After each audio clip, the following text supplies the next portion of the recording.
Hello everyone, welcome back to our channel heavenly home makers. ఈ వీడియోలో బంతికోడి కర్రీను restaurant taste వచ్చే విధంగా ఎలా వండుకోవాలో చూద్దాం.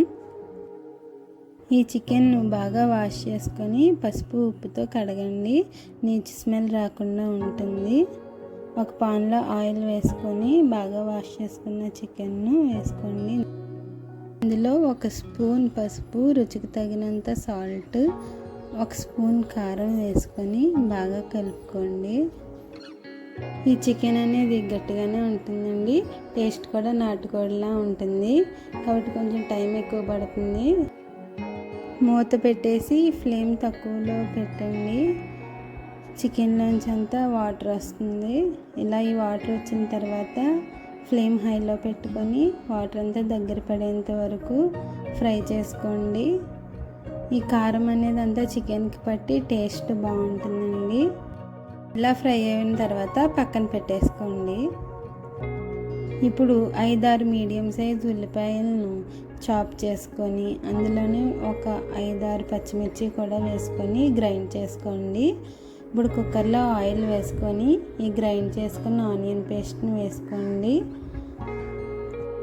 ఇందులో పసుపు, ఉప్పు వేసుకొని ఒకసారి కలుపుకోండి. ఇప్పుడు ఇందులో అల్లం వెల్లుల్లి పేస్ట్ కూడా వేసి బాగా ఫ్రై చేసుకోండి. ఇది ఎంత బాగా ఫ్రై అవుతే అంత టేస్ట్ బాగుంటుందండి. ఇలా ఫ్రై అయిన తర్వాత ఒక స్పూన్ కారం వేసి ఫ్రై చేయండి. ముందుగా ఫ్రై చేసుకున్న చికెన్ను ఇందులో వేసుకొని బాగా కలుపుకోవాలండి. 2 స్పూన్స్ హోల్ గరం మసాలా కూడా వేసుకొని బాగా ఫ్రై చేయండి. చికెన్కి మసాలా అంతా పట్టిన తర్వాత ఒక 2 గ్లాసెస్ వాటర్ అనేవి వేసుకోండి. ఈ చికెన్ గట్టిగా ఉంటుంది కాబట్టి కుక్కర్ మూత పెట్టేసి ఒక 5-6 విజిల్స్ అనేవి వేయించండి. లేదంటే సిమ్లో పెట్టేసుకొని ఒక 15 మినిట్స్ పాటు ఉంచుకున్న చికెన్ మెత్తగా ఉడుకుతుందండి.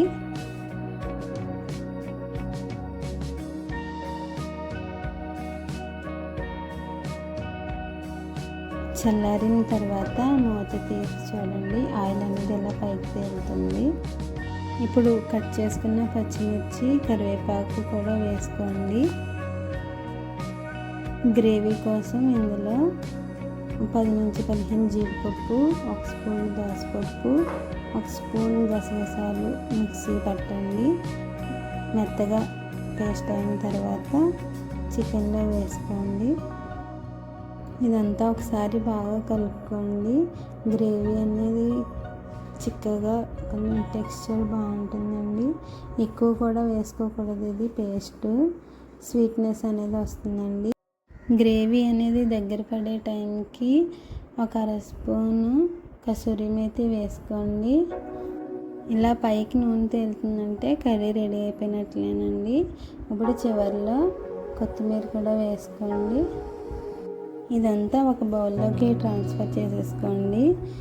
ఈ చికెన్ కర్రీ రైస్లోకి, చపాతీలోకి కూడా చాలా బాగుంటుందండి. ఈ వీడియో కనుక మీకు నచ్చినట్లయితే లైక్ చేయండి, షేర్ చేయండి అండ్ సబ్స్క్రైబ్ చేయండి. Thank you for watching.